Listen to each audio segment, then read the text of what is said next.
Takshashila institution is an independent center for research and education public policy.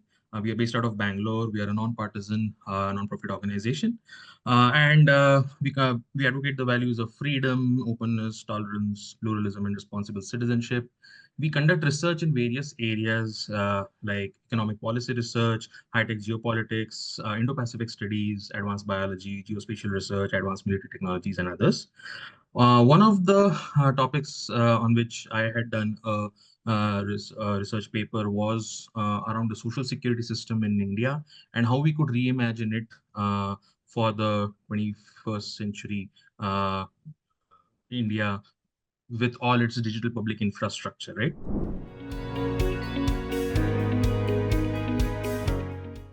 It was born out of an idea that Nitin Pai had during COVID and about which he had written during that time. It sort of sought to construct a new social security system that was not really coupled tightly with the government or with the employers, and which used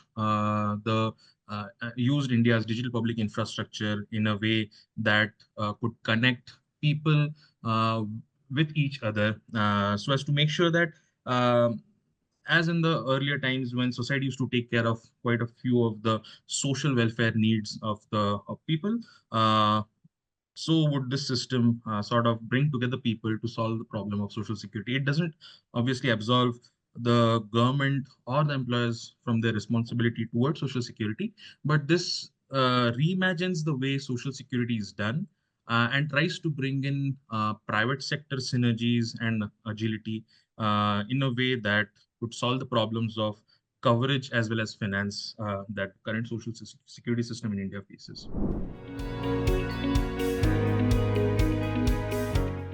If you see, the current social security system is driven majorly by the government, right? So we have the EPFO and other schemes like ESIC and unemployment allowance schemes and so on and so forth, right? Insurance schemes, etc. Coming specifically to EPF and ESIC, right? EPF specifically, it's run by a government organization, right? And we all know the its coverage as such is not that great.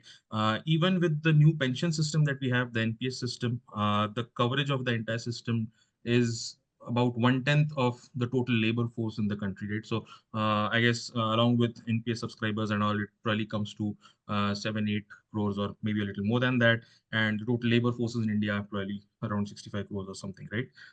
So we see that even with that, the coverage is not that great. And that's why you see uh, governments trying to come up with new schemes, new ways to involve more people, right? So the idea here in the MCSS system was to come up with such components that would open it up to more people, so that there's more coverage as such, there's more possibility for more coverage as such, and it would also make the system much more flexible. That this system has are the following. We would not rely on the EPF or a government system to, host this framework. At the base of it would be a bank account, a special type of bank account called the MCSS bank account, that is a multi-contributor social security bank account.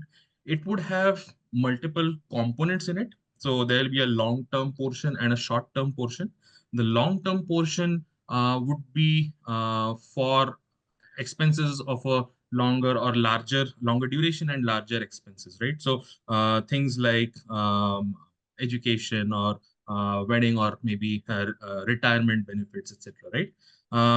The short-term portion would be for emergency expenses or short expenses that sometimes you could accrue, right? So, for example, it we could have the insurance payments out of the short-term portion also, right? The idea to have a bank account was to be able to link it in a way to the UPI ID of a person, and by through the Aadhaar, right? And in a way move out of the EPF system, because currently the EPF system, uh, maybe because it's a government-run system, has a lot of inefficiencies, right? We see that in the claims that lie unattended, and in a way, the various hassles that people face while accessing the EPF, either online or face to face, right? So the idea was to bring this out of that system and into the banking system, maybe, which although even the banking system has legacy systems, it is still much more agile and much more uh, fast moving than the EPF system, right? So one component of the system would be the bank account, but banks will not be able to innovate fast enough to make sure that all the features that we want to have in this MCSS system could be delivered by them, right? So that's why all of the functionalities of the system would have to be abstracted out into a platform layer, a middleware layer, and this middleware layer could be hosted by or could be built by any private entity or even a government, a semi-public private sort of entity, right? So we could have something like the India stack build it, right? Or we could have private entities build it. But the principles that need to be followed, the standards that need to be followed, the protocols that need to be followed in this middleware would be defined by the government and other stakeholders, collectively. And these principles would be around privacy, security, interoperability, what sort of searchability features you provide into the system, what sort of discoverability you provide into the system, portability, right? So all of those features would be provided, would be defined by this entity, and then any entity would build it. The reason any entity could build it is that this system is supposed to be built in a pluggable manner, right? So you could build plugins around the system to provide more and more value-added features while keeping the base feature of providing a social safety net to people intact, right?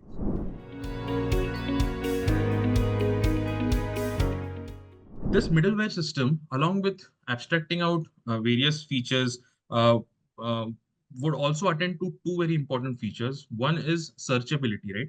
So users who are in need, right, could log into the system, obviously, and then provide their needs or broadcast their needs in such a way that it becomes discoverable for future contributors, right? So, say somebody wants to contribute to, say, unemployed people in a particular age group from a particular region or from a particular industry, right? That sort of searchability and filtering facilities would should be provided in this system, so that any contributor who wants to contribute can log into the system, search for a particular filter, find out who all fall in that filter, select few of them or select all of them, do a direct payment, a one-time payment, or or he could also schedule regular payments that could be made into that system. Now, this middleware would generate a MCSS unique ID for every user in the system, so that even if the user migrates to another platform built by another entity, the MCS's unique ID remains the same, so that all his um, pre-existing transactions, transaction flows, or mandates, etc., keep continuing, right? And there's no break in that. This ensures that the system is portable and it is searchable across different platforms, and the searchability feature makes it easier to connect people, right?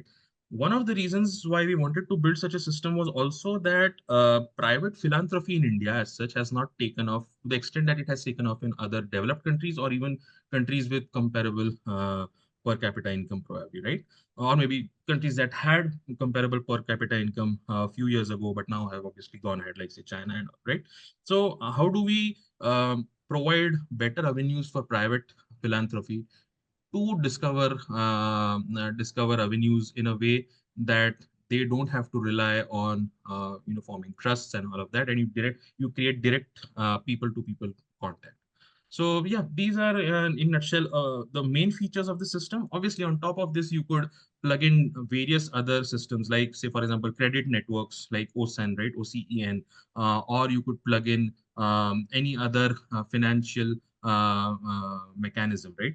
Uh, at the banking layer that I mentioned, we'll have a portion which will cater to the insurance needs of the of that particular user. Right now, we by by regulations, the government could mandate that the insurance that the user will have to use would be either NPS or some say government insurance. It could mandate that, or it could leave it open to the user to choose any insurance provider. It could also open it up to other avenues of investment like say mutual funds, SIPs, and all.